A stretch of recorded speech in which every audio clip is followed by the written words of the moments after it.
All right, well, let's take a second to reset the lights and then take some questions from the audience. Can I move my chair? You can. You're now free to Now that I to can move see about. who's out there? The long arm of the government has reached back from you.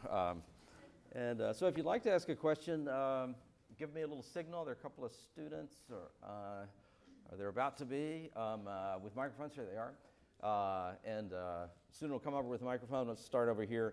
If you can, stand up while you ask your question and hopefully let the student hang on to the microphone. Can I point out that Mike Holt has asked the first question at every seminar I've gone to for 25 years here at UVA, and he is continuing that tradition here. Excellent. And unfortunately, they're always hard questions. This is a question about your explanation of why people turned against the big federal government action, and you didn't have much time, but I was struck by an omission of very visible decisions of the federal judiciary, starting with the outlawing of school prayer, and then Brown v. Board, and the subsequent district court decisions ordering school busing in cities, and then Roe v. Wade. These were not invisible actions of the federal government. They were quite visible, and I think part of the problem in terms of people's. It's a great point, Mike, and I wouldn't deny that at all. And that's why we had billboards throughout the South, certainly, that said impeach Earl Warren. I absolutely do think the sense that the Supreme Court was reaching into the lives, everyday lives of Americans, was a very important factor in the reaction against the federal government.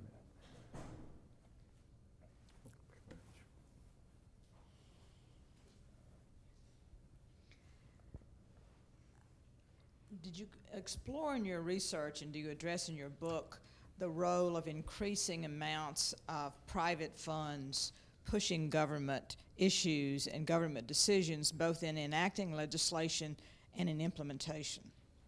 By private funds, do you mean interest groups and lobbying? Is that what you're getting at? Yes, and also the Koch brothers. I don't think the Koch brothers are mentioned per se in my book. It's certainly not in the index.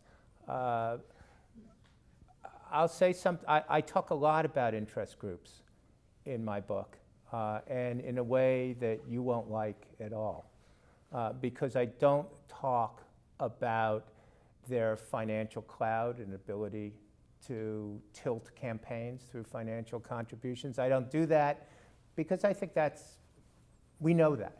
And we know that money talks and money can influence campaigns. I talk about interest groups in a way that you would really hate. I talk about them as mirrors of desires in the first 2/3 of the 20th century. And I talk about interest groups, and now I'm talking about big, broad interest groups, whether it's unions or whether it's the National Association of Manufacturers, arguably a precursor of sorts to the Koch brothers, not exactly. I talk about them as ways of representing the views of millions of Americans in a mass democracy, and is actually providing better cues about what citizens think and want in terms of public policy than the political parties are doing, which is why politicians start listening to those interest groups. Absolutely, they listen because there's a nice check for them to run their campaign. But they also listen because some of these big, broad interest groups do a better job of conveying voter preferences than the political parties were doing. And that's because the political parties have to aggregate and balance so many different groups because there are only two of them most of the time. You said in the talk, I doubt I've convinced you. I'm curious though, you mentioned how the rise of the great philanthropist associates specifically with the arrival of the income tax. And so does a figure like Julius Rosenwald fit into that? You know, the heir to the Sears Roebuck fortune, and then builds black schools for African Americans when the government won't do it in hundreds and hundreds of places. There were, And that's all yeah, 1910-ish. there were big philanthropic donors long before there was an income tax. Andrew Carnegie wrote his seminal call for very wealthy people to give back, in essence, before there was a federal income tax, or at least after the federal income tax was ruled unconstitutional. And I'm not saying this didn't happen before, but I think it began happening on a regular and institutionalized way in the 1920s and beyond, in part because it's subsidized by the federal government through a tax deduction. And if you think that doesn't make a difference, listen to the charitable organizations every time the notion of eliminating that deduction is talked about. Oops, we got a question here on the front, yeah? And then we'll go to the second row. So let's start right here. Yes, ma'am.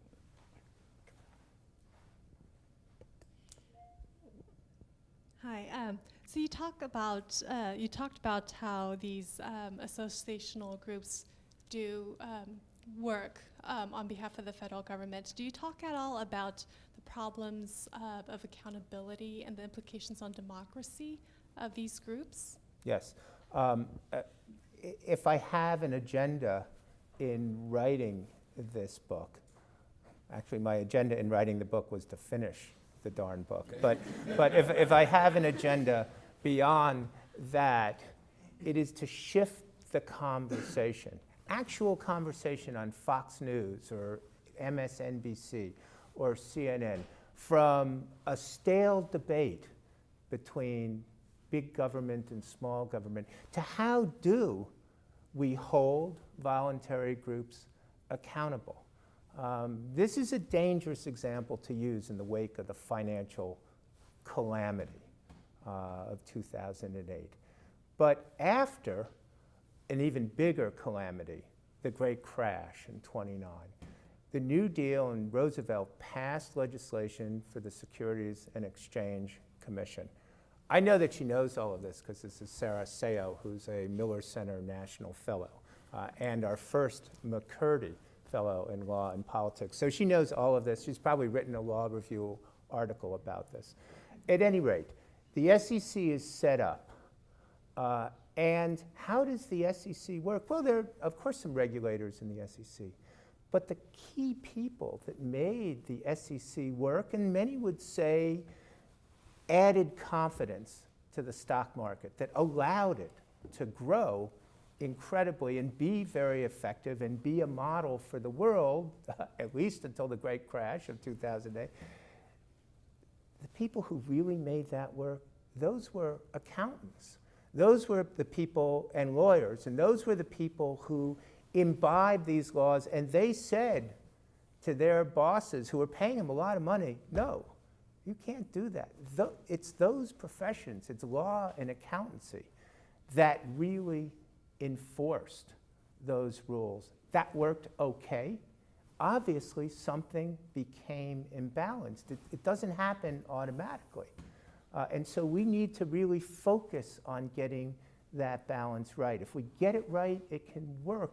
It can work incredibly well. If we stop paying attention to that and we say we either need a phalanx of federal officials going through every decision that the private sector makes, or we need to gut the SEC and get rid of regulation entirely, just let the market do it, I think we get in a lot of trouble. And so I'm really trying to, I failed miserably, but I'm trying to shift the debate to those kinds of conversations about accountability, exactly what you asked about. And I don't know, I haven't listened to every campaign, but I don't hear much of that going on in the campaign rhetoric today.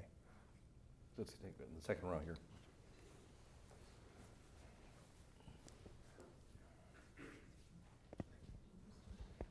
Hey, Brian. Just being a legal immigrant to this country from another part of the world, I've always been quite unsure about the fact that in this country, you're either a conservative or a liberal, and there are only two teams. And years back, it seemed we could sit at tables and have conversations about politics, and I, like your cousin there, have a brother-in-law who we cannot speak politics at all. It gets so ugly. And I just feel like the system's becoming so polarized. If there were not some other parties, political parties, bar outside just running as an independent, which in my book, you don't really count on the gates. I mean, it seems in so many other countries, Australia, European countries, that there are more options and more political players that I don't have to align myself as a liberal or a conservative. I've got some beliefs on the right, I've got some beliefs on the left, and I hate being told you're either that or you're that. So Yeah. I don't know what your thoughts are on that or observations on that thought. Thank My you. thoughts is that not so long ago, we had parties that contained, even within two parties, and we can have a whole discussion about proportional representation and multi-party systems, but even within a two-party system, we had parties that contained real ideological differences. Doug's growing up Democratic Party represented conservatives like your cousin, Oh, yeah, my cousin, right, exactly. like your cousin from Louisiana, at the same time that it represented Ted Kennedy from Massachusetts. We had a great sorting out. So here's a third reference to political scientists, but we're not on TV, so I guess I can mention them a third time. The American Political Science Association in the late 1950s said, we need ideologically clear parties. The parties are just a mismatch. We have these moderate Republicans, they might as well be Democrats. We have these conservative Democrats from the South. People need to know what the parties stand for. Be careful what you wish for. We got that great sorting out for many of the reasons that Michael Holt in the first question talked about. Many of those reasons had to do with a racial sorting out of the parties, but we got a Southern-based, Sunbelt-based, ideologically pure Republican Party, and same difference in different part of the country on the progressive side for the Democrats. So that's more of a history lesson than an answer to your question. Right.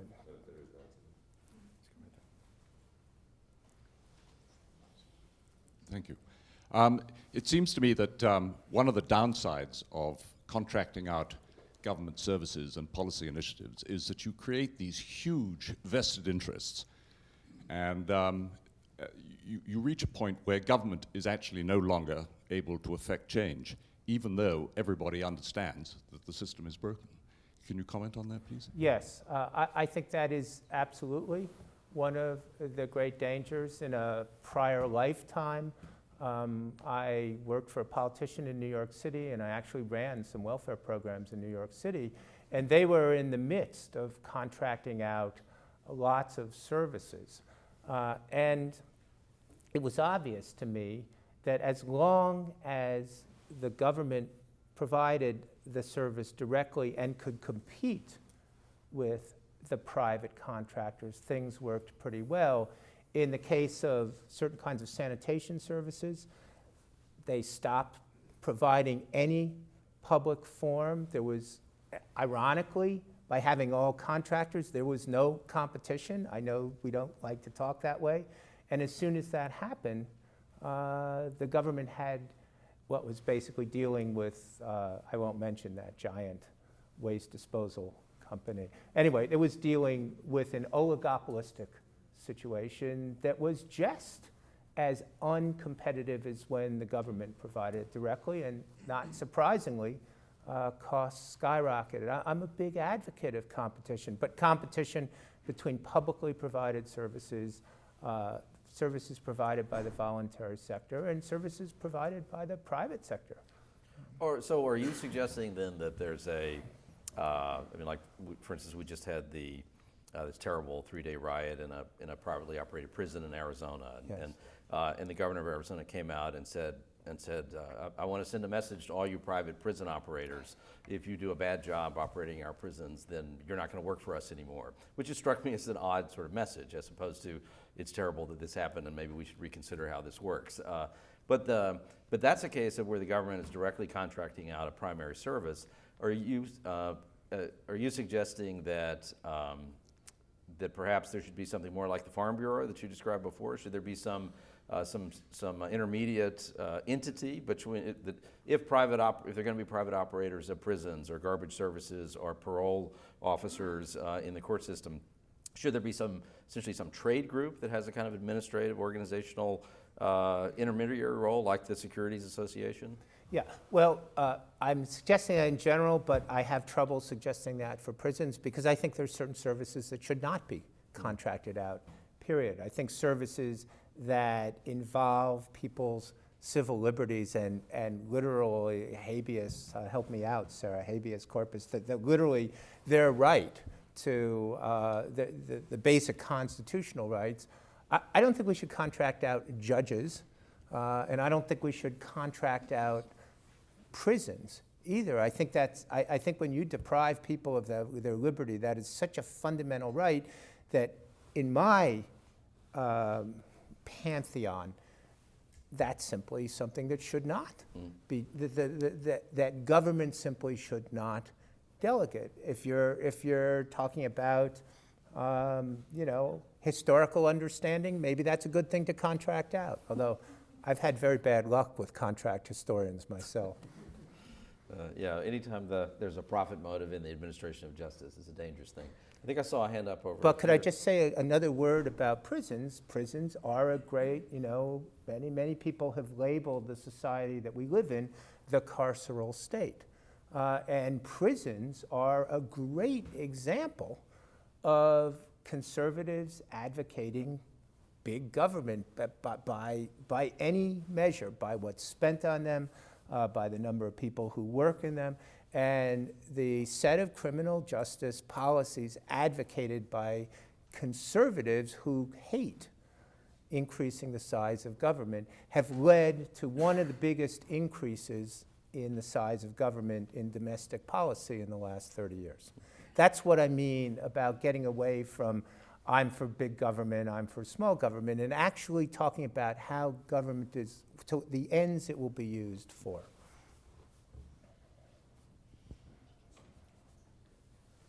I have a question that has to do with sort of thinking about the pluralism of civil society. And there's sort of two questions. One, you talked about if civil society institutions co-opt the authority of the state, but I'm wondering if the opposite is a risk, that the state co-opts some of the pluralism of civil society. And the second part of that is practical. I was thinking of both Catholic hospitals, but increasingly universities are under pressure for accountability.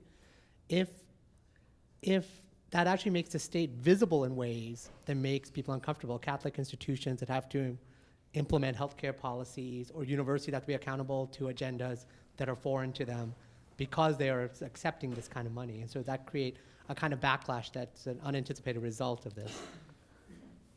One of the seminal neoconservative critiques of the growth of government services, beginning in the mid-1960s with people like Nathan Glazer and Daniel Patrick Moynihan, was that the provision of these services by the federal government was hollowing out civil society, was literally gutting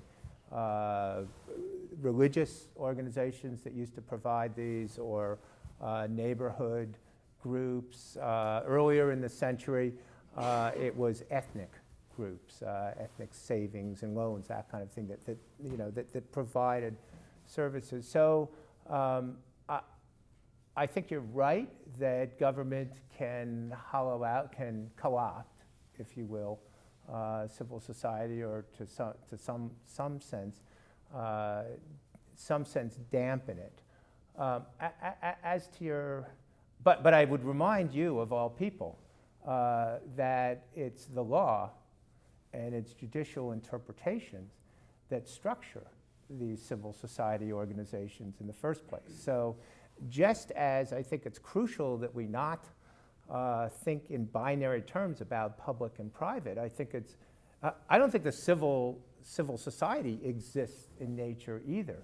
It is in tension with and a product of the state and the kind of laws that the state chooses to create and nurture a civil society. And we were all reminded of that after the fall of the Berlin Wall, and especially in Poland with solidarity. One of the reasons that scholars have gotten interested in my approach, and by the way, my approach is just an aggregation of decades of scholarship. This isn't my idea. I'm just kind of accumulating a lot of the scholarship that's been done over the 20 years. And there was an explosion of that in reaction to noticing that totalitarian states had kind of gutted civil society, and how do we restore these organizations?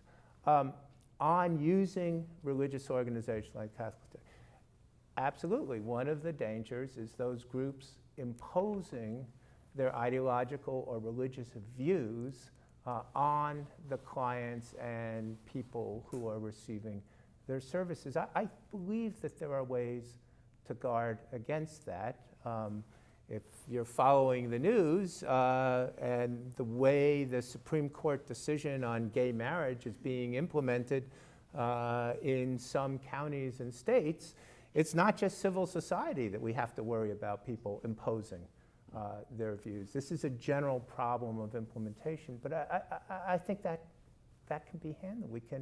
We can find ways to deal with that. Let's take one last question from our own Mel Leffler there in the back. You would have to call on him. This will be a tough one, I know.